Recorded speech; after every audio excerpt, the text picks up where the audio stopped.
They're the visionaries behind songs Maybe It's Okay, Magnify, and God You Are, and they aim to engage culture in conversation about the goodness of God. So joining me now from the group We Are Messengers, it's Darren Mulligan. Darren, I'm super stoked to be speaking with you. How are things? Things are very good. I just rolled off a bus, so I look as tired as I feel, but I am delighted to be chatting with you. Yeah, well, hey, I appreciate you taking the time. So let's just start with this. Tell me, how did We Are Messengers get started as a group? Yeah, just through a very messy life. I've lived a very messy, broken, wonderful life, and somewhere along that journey, I encountered the goodness of God. And I've always loved music. I grew up in Johnny Cash, and Willie Nelson, and rock and roll, and I always believed music could take people away from the hardest things in their life. And now that I have a relationship with God, I want to use that to really speak into people's lives who struggle with mental health or brokenness or loneliness or, that haunting emptiness that sometimes creeps up on us in the dead of night. And I want to help them, walk towards joy. Yeah, that's incredibly inspiring, and I think that a lot of people kind of resonate with those feelings that you're speaking of. So, to kind of further that, I understand that a lot of the music you create is in a lot of ways kind of meeting people where they're at, whether it be, just on a human level or on a Christian level or however you want to frame that. So I'm curious, how does songwriting work for you all, and where does the specific inspiration most commonly stem from? Yeah, great question. For me, it's something I've lived through or walked through. We don't pretend in our music, we tell the truth. And for me, that goal is to reach human beings right where they're at. Jesus can be very difficult to get your head around when you're thinking about some God in the clouds.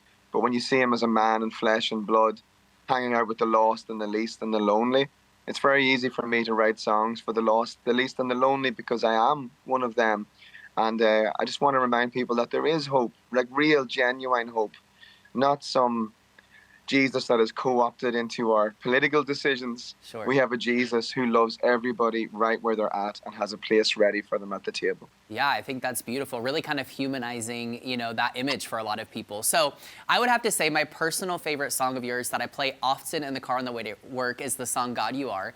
To me, it's super beautiful. It's raw. The messaging is kind of, this idea of that we don't have to strive to be these perfect people that the world around us calls us to be. So I'm curious, kind of, tell me about that song from your perspective and kind of what that one specifically was like writing for you all and kind of putting together. Yeah, well, thank you. I wrote that with a friend of mine called Phil Wickham, and I remember the morning I wrote it, I was really wrestling with myself. A lot of the times I look in the mirror and I don't like the man who's looking back at me. I've made a lot of mistakes in my life before knowing Jesus and since knowing Jesus. And it was one of those days where I had to remind myself that the story isn't about me. It doesn't end with my feelings. It ends with the goodness of God. It ends with Jesus taking all of my burdens, all of my shame, all of my guilt, and making someone like me new. And if he can make someone like me new, he can make anybody new. Yeah, that's good. That's great. I mean, I feel like a lot of people, like I said, can really kind of resonate with that, understand that kind of me thought on a very humanistic level. Now, you just spoke on a collaboration, but another collaboration that I know you guys were pretty excited about is a few years back, you guys were able to collaborate with Vince Gill. And I have to imagine that's a pretty incredible experience. So kind of walk me through that.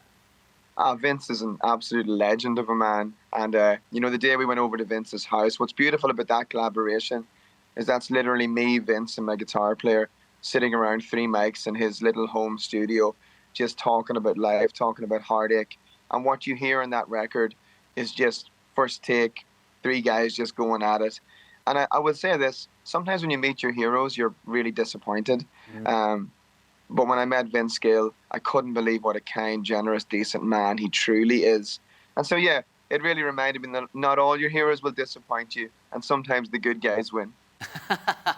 I love that. I love that he really is kind of the guy that you were kind of hoping he was going to be. So I love that that was a great experience for you all. Now, Darren, you guys will be at the ATO Center here in our area in Nixa on June 9th. So tell me, what can the 417 expect from your live concert here? A lot of laughter, a lot of fun, a lot of jumping and singing and hollering. And they can expect us to meet people right where they're at. We're not coming in like some holy, Joes that are coming in to tell everybody what they're doing wrong. We're coming in to go, hey, we know life is messy, we know life is hard, but we've got good news. And the good news is that everyone gets a chance to come to Jesus. All they got to do is turn, run to him. And so we're going to celebrate, we're going to sing loud, and it's going to be a good time.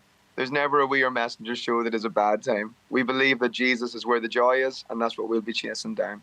Yeah, I love hearing that. I think that a lot of people will be excited to know that as well. So, Darren, my final question, any new music or announcements that you can kind of tease for me coming that maybe our audience and some of your fans can look forward to? Yeah, a couple of great things. So in the middle of our world tour now, that's taken us all over the world, thankfully. New album, Where the Joy Is, just dropped about 10, 15 days ago. Beautiful record. And I'm going home to Ireland in a week or so, and I'm starting work on a traditional Irish Christmas record, which hasn't been done in a long time by someone like me. So I'm excited about the future. Yeah, that sounds incredible. Lots of cool stuff coming up for you. Darren, it's been such a pleasure getting to speak with you. We're so excited to have you here in town at the Atos Center on Sunday, June 9th. Can't wait to see you then. Thank you so much for having me. Thank you for being so kind, too. I appreciate it. Cheers.